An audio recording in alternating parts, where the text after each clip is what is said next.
Bojayá, crónica de una masacre anunciada.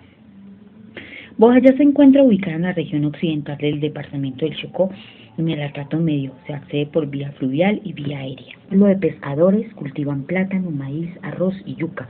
Además, la explotación de la madera, pequeñas minas en el río. Una tierra tranquila antes de que llegara la guerra, con condiciones sociales precarias, con una exclusión en términos de dificultades de acceso a los derechos económicos, sociales y culturales, en medio de un contexto de abandono. Muy a pesar de todas estas circunstancias, Bojayá era un pueblo tranquilo y orgulloso, y arraigado en sus costumbres y raíces afrodescendientes. Pero esta tranquilidad llegó a su fin cuando en la década de los 90 llegó la guerrilla de las FARC y después los paramilitares a pelearse el control de la zona. Hablar de los impactos que conllevaron la presencia de estos grupos armados en esta región es puntualizar los múltiples eventos violentos como asesinatos selectivos, desplazamientos forzados, desapariciones de líderes en la comunidad. Todos estos fenómenos enlazados a un alto grado de impunidad, sin aclaración alguna de la verdad, justicia y reparación. Por lo tanto, hablar del 2 de mayo del 2002 no debe ser una barbarie difícil de anunciar, aún más cuando todo el pueblo colombiano tiene conocimiento de los antecedentes que días antes anunciaban la masacre. El 21 de abril del 2002, unas embarcaciones transportaban a unos 250 paramilitares. Estos atravesaron diversos controles de la fuerza pública sin que fueran detenidos, rumbo hacia Bellavista. Se instauraron en el casco urbano del pueblo, en donde realizaron requisas y amenazas a la población. Mientras, las FARC, que controlaban para este entonces la zona, permanecieron en el área rural. La población de Bellavista solicitó a los paramilitares que se retiraran del casco urbano, como en su momento lo hicieron con la guerra. Por su parte, la Comisión Vida, Justicia y Paz de la Diócesis de Quibdó, la Defensoría del Pueblo, la Oficina en Colombia del Alto Comisionado de las Naciones Unidas para los Derechos Humanos, enviaron a diversas autoridades, Ministerio de Defensa, Policía y Ejército Nacional, una alerta por la inminente incursión paramilitar en el corregimiento de Bellavista. En dicha alerta se solicitaba se adoptaran medidas para una directa atención a los sucesos que en forma reiterada alteraban la tranquilidad en las poblaciones chocó. La situación de los habitantes se complicó aún más a nivel alimentario cuando las FARC interceptaron la embarcación que transportaba los insumos para abastecer las tiendas, robando toda la carga. La semilla del temor que estaba creciendo en el Atrato provocó la salida de unos 400 habitantes de la población. En ese momento era preferible convertirse en desplazado que en carne de cañón. Llegaron a poblaciones cercanas y se sumaron a las 6.610 personas que salieron damnificadas por la lluvia. Los combates inician a las 6 de la mañana del 1 de mayo. Los paramilitares regresaban en un bote hacia Vigía del Fuerte después de escuchar la declaratoria de autonomía y fueron sorprendidos por los disparos de la guerrilla, dando así inicio al enfrentamiento en el que murieron el comandante paramilitar Camilo y uno de sus acompañantes. Caía la noche y los paramilitares empezaron a escudarse en las casas. Los guerrilleros respondían y los pobladores se amontonaban en la iglesia, a donde habían llegado durante el día buscando refugio por ser la edificación de cemento más grande y por tratarse de un lugar sagrado. A nadie se le pasó por la cabeza que fueran a irrespetar el templo. A nadie se le ocurrió que meterse allí marcaría el último día. En la iglesia habían unas 300 personas. Las otras estaban en la casa de las hermanas Agustinas y en la casa cural, únicas construcciones de ladrillo en un pueblo hecho con sudor y piel. La población albergada en estos 3 refugios ascendió a un número aproximado de 1.500. La llovizna se convirtió en tempestad y cesaron los combates. Ya era medianoche, volvía una calma, el calor se hacía insoportable y la noche transcurría en medio de sollozos y hambre. Muy temprano, el 2 de mayo, se reiniciaron los combates. Las FARC mantenían su posición, la periferia norte del casco urbano. Los paramilitares continuaban ubicados alrededor del área central de Bellavista, protegidos entre los edificios y particularmente en el anillo del cemento situado frente a la iglesia, a la casa cural y a la casa de las misioneras. Otro grupo paramilitar se encontraba en el patio que separaba el colegio, la escuela y la iglesia. A las 10 de la mañana, la guerrilla instaló un lanzador de pipetas, arma prohibida por las convenciones internacionales. A las 10:30 aproximadamente, la primer pipeta cayó en una casa civil, ocasionando daños materiales. Seguidamente, una segunda pipeta cayó en el patio trasero del puesto de salud Cines. La tercera pipeta, cargada con metralla y puntillas, estalló atravesando el techo de la iglesia e impactando el altar. Lo que vino después fue un cuadro horrendo. Gente desmembrada, buscaba la salida, llantos, gritos, angustia. Lo que apenas se daba cuenta que estaban vivos, reaccionaban ante sus heridas y corrían despavoridos. Había caos, pedazos de órgano que resbalaban por la pared, decenas de heridos que salían de todas partes. El objetivo ahora era tratar de salir de la iglesia y llevar a los heridos a la casa de las hermanas agustinianas misioneras. La labor se hacía imposible porque los guerrilleros recrudecieron el enfrentamiento. En medio de la confusión y el fuego cruzado con banderas blancas improvisadas y reivindicando su condición de población civil, el padre Antún encabezó la marcha de 300 personas entre sobrevivientes y heridos, en busca de la tierra prometida, Vigía del Fuerte. Ya en vigía escucharon el lanzamiento de una cuarta pipeta que cayó sin explotar detrás de la casa de las misioneras. Así se reiniciaba la confrontación que duraría hasta el lunes siguiente. Lo que ocurrió en Bojayá el 2 de mayo no fue una matanza más, ni una de las tantas que ha cometido las FARC en su larga historia de violencias contra Colombia. Fue la mayor masacre que la narcoguerrilla comunista haya realizado en toda su historia. Ese día, la metralla y los explosivos de las FARC dejaron sin vida a 119 civiles inocentes que se habían refugiado en una pequeña iglesia. Entre los muertos hubo 45 niños, hubo más de un centenar de heridos, cerca de 889 familias con 4.284 personas tuvieron que huir en atroces condiciones. Lo de Bojayá fue la mayor masacre de civiles que haya conocido nuestro país. Fue el mayor acto de barbarie cometido deliberadamente por las FARC contra personas civiles. Sin embargo, la dimensión real de esta tragedia fue borrada por la prensa, que cubrió el tercer encuentro de víctimas con los jefes de las FARC instalados en Cuba. La prensa ni siquiera fue capaz de dar el número exacto de muertos de Bojayá. Los despachados redactados a la carrera desde La Habana por los enviados especiales hablaron de 79 personas, sin hablar de heridos, cuando la cifra verdadera es la de 119 civiles muertos y más de un centenar de heridos. La prensa quería destacar lo que le importaba, pintar a los jefes de las FARC como gente ajena a lo ocurrido, que habían pedido perdón por ese hecho y que estaban dispuestos a indemnizar a las víctimas. Esa prensa dejó de otro lado el detalle que Elías Catatumbo trató de reducir esa pavorosa carnicería a un simple resultado nunca buscado ni querido. Sin que nadie le contradijera, ni en Cuba, ni en Bogotá, ni por una víctima, ni por un periodista, el jefe terrorista afirmó que lo de Bojayá había sido una especie de accidente. Premeditadamente la escenografía del encuentro en La Habana es explosiva. Catatumbo hizo que los voceros de las víctimas fueran amontonados detrás de él para crear la impresión de que estos los respaldaban. Leiner Palacio Asprilla, oriundo de Bojayá, entre el jefe terrorista y el cubano Rodolfo Benítez Leiner Palacios, no pudo evitar el abrazo de Catatumbo. Gesto indigno, una víctima puede perdonar o no a su agresor. Los muertos de Bojayá merecían más respeto. Un diario llegó a la impudicia de escribir: Bojayá, el perdón que ofrecen las FARC. Otra desfachatez, la fuerza pública en el discurso de Leiner Palacio aparece como otro malhechor por no haber atendido los llamados de la población. Palacios cayó el hecho de que en esta época, al final del gobierno del presidente Pastrana, el Estado no estaba en capacidad de proteger todo el territorio nacional. Las FARC siempre han metido sobre la tragedia de Bojayá. Tras la matanza, dijeron que habían disparado contra la iglesia, pues allí estaban los paramilitares. El padre Manuel García los desmintió. Fue un acto de barbarie y no un accidente. No había un solo paramilitar en la iglesia.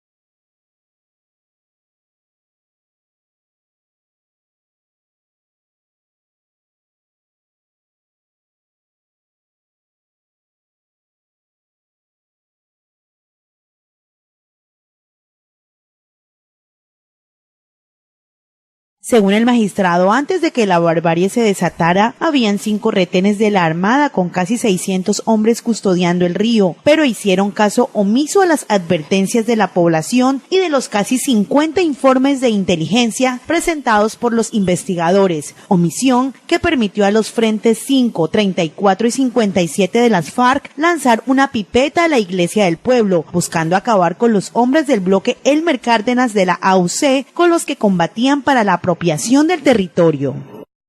Quienes cometieron la barbarie deben responder, bien sea que los criminales de las FARC y de las Autodefensas Unidas respondan por acción, pero también los servidores públicos que tenían la obligación de mantener las consecuencias de la posición de garante. Ellos también deben responder ante la sociedad colombiana de acuerdo con una normativa que está dicha, en el sentido de que el presidente de la época, los ministros de la época y los comandantes de las fuerzas personalmente deben responder con su patrimonio al daño causado, pero adicionalmente deben responder desde el punto de vista disciplinario, penal, de responsabilidad fiscal, de responsabilidad personal, y deben, por supuesto, repetir la condena impuesta contra la sociedad colombiana a través del Ministerio de Defensa Nacional, encarnado por el Comando del Ejército, por el Comando de la Armada y por la Dirección General de la Policía Nacional. La indemnización es de casi 43.000 millones de pesos que saldrán del propio pecunio de los acusados, según la sentencia 28 del 5 de marzo de 2015. Estamos hablando de un hecho histórico que causa vergüenza a la sociedad colombiana y que estas generaciones deben seguir reconociendo que esos hechos son inadmisibles y que ese crimen no puede olvidarse. Por lo tanto, la responsabilidad de quienes se escondían en los tenebrosos nombres de Secretariado General de las FARC y de Dirección Nacional de las Autodefensas Unidas de Colombia deben responder independientemente del proceso de paz, pero también todas las demás autoridades. Por eso el proceso de paz no tiene nada que ver con este asunto. Este es un asunto que debe ser reconocido como un acto inadmisible y que nunca más puede volver a repetirse. Eso es, nosotros no tenemos nada que ver con el proceso de paz. 19 procesos ya se han fallado a través del Tribunal Superior de Quibdó y hay otros 7 pendientes por fallar. Y tenemos otros 7 por fallar acá en el tribunal. Hay otro que es una acción de grupo que adelanta en este momento para proceso de fallo el Tribunal Administrativo de Antioquia. Poco a poco, porque es un acto muy complejo donde el Ministerio de Defensa no adoptó una política pública para hacerle frente al caso y sin embargo hoy siguen diciendo, a pesar de que se hayan dictado 18 sentencias, que ellos no cometieron ninguna infracción. Estos crímenes no pueden pasar desapercibidos porque allí simplemente se violó la dignidad del género humano. Allí sencillamente la vida humana fue mancillada porque se utilizaron todos los elementos prohibidos de una confrontación interna y externa. Allí sencillamente la barbarie fue de tal manera que no puede una sociedad sencillamente pensar que eso no existió. Todo lo contrario, la sociedad colombiana debe saber que hubo un crimen donde todos los delitos que se podían cometer se cometieron y eso no se puede olvidar. Por lo tanto, los criminales que perpetraron la acción deben responder, pero también los servidores públicos que permitieron que ese crimen fuera creciendo al punto inadmisible de la masacre del 2 de mayo del 2002. Ya han pasado 13 años y las víctimas del 2 de mayo de Bojayá aún lloran a sus muertos y jamás borrarán de su mente la barbarie que les cambió la vida por completo. Andrea Estrella Oliva, CNC Noticias.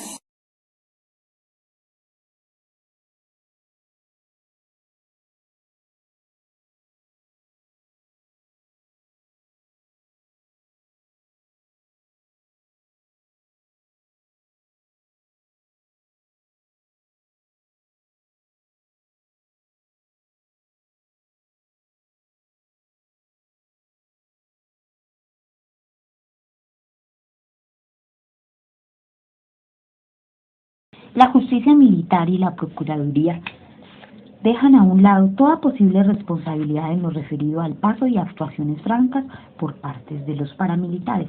Se limitaron a investigar los responsables de los hechos por parte de las FARC y a los militares del ejército implicados por omisión en los hechos. El general Montoya fue uno de ellos. Continuó su carrera, fue ascendido y alcanzó el grado de comandante del ejército, aunque ha sido señalado por informes de inteligencia estadounidense de haber trabajado junto con la SAUC en la Operación Orión de Reconquista en la Comuna 13 de Medellín. Y en lo que se refiere al teniente coronel Pulido, fue responsabilizado de negligencia por este caso y sancionado con una suspensión de 90 días por la Procuraduría.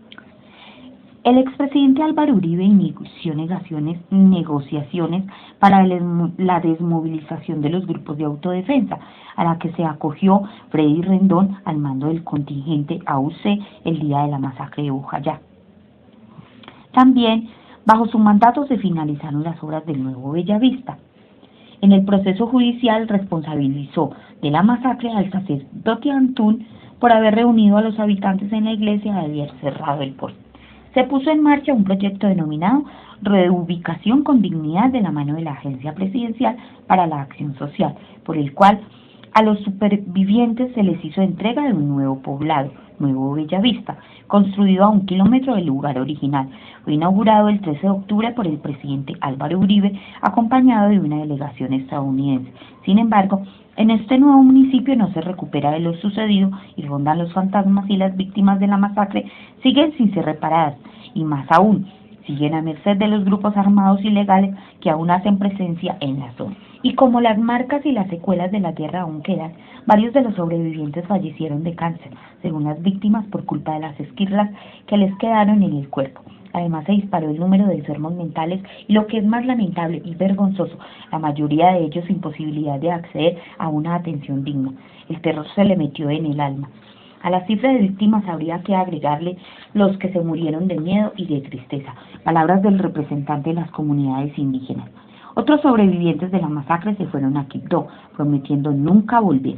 Caso contrario de otras víctimas que se resisten a abandonar los restos de toda su familia, restos que nunca le han podido dar cristiana sepultura. No tienen un lugar para ir a encenderles una vela un domingo o ir a poner una rosa. No se ha hecho todavía el duelo. Lo que se le exige a la Fiscalía es que exhumen todos y cada uno de los cadáveres y se den respuestas sobre las personas que están desaparecidas, las identifiquen y se entreguen los restos a cada familia para hacer el proceso de duelo. Durante 3 días estuvieron reunidos unos 200 afrocolombianos e indígenas en la misma iglesia de Bellavista, donde ocurrió la masacre hace 14 años. Fue la 5ª asamblea convocada por el Comité por los Derechos de las Víctimas de Bojayá, en la que estuvieron representantes de la Fiscalía, Medicina Legal, autoridades locales, departamentales y nacionales, y congresistas de Chocó, a instancias de la Oficina del Alto Comisionado de las Naciones Unidas para los Derechos Humanos, tratando distintos temas. Uno de los temas que más preocupan a los sobrevivientes, quedando consignado en un documento de compromisos, es una alerta sobre la presencia de actores armados ilegales y el auge y reaparición del fenómeno del paramilitarismo en la región, amenazando, extorsionando y generando terror y miedo en las comunidades de los municipios de Bojayá y Vigía del Fuerte. No queremos la repetición de los combates que llevaron a los crueles hechos del 2 de mayo del 2002, dice el documento. También, al concluir la Asamblea, el Estado se comprometió a comenzar la reparación colectiva y poner en marcha el plan que resulte de la concertación con los cabildos indígenas y las comunidades afrocolombianas, así como organizar un lugar de memoria y espacio de construcción y formación para la paz. También se contempla la apertura de una oficina del Banco Agrario en Bellavista, apoyo a iniciativas productivas y de un mercadeo y la realización de una brigada de salud y un plan de atención permanente e integral, tanto físico como psicológico personalizado, para más de un centenar de víctimas lesionadas y sobrevivientes de la explosión de la pipeta del 2 de mayo del 2002. Es absurdo que 14 años hayan pasado y los sobrevivientes de la masacre de Bojayá están en el olvido y en el abandono. Tan solo se acuerda cada año de su conmemoración. Este pueblo se merece una reparación comprometida en todo sentido, una atención inmediata, un permanente acompañamiento para ayudar a resarcir un poco las heridas de la guerra. Yo sé que es difícil, pero ¿por qué no se hace una campaña en las universidades? Llevan sus trabajadores sociales a hacer sus prácticas. Sería muy gratificante que en aplicación de su profesión se pudiera aportar en enmendar un poco ese dolor. Debido a la problemática social que hemos vivido en Colombia por más de 50 años, en busca del poder político, social y económico, se han venido generando una serie de episodios que han llenado de sangre nuestro país.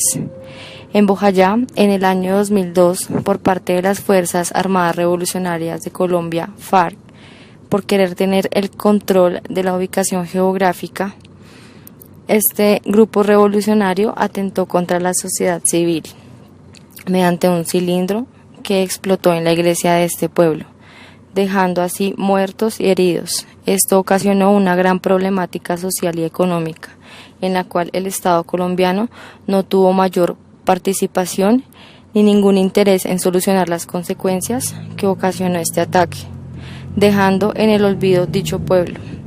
Esto se debe a que el Estado colombiano no le ha dado la prioridad que se merece a los derechos sociales. Debido a esto, en la actualidad, Bojayá es un pueblo fantasma, como otros pueblos en Colombia. A esta sociedad le hace falta mandatarios con principios y que estén en pro de los derechos. Como trabajadora social, el mayor propósito es ser un apoyo a estas comunidades que son vulneradas, creando redes e intervenciones para tener participación activa en todas aquellas problemáticas que se generen debido a la guerra y a la injusticia que se vive en este país.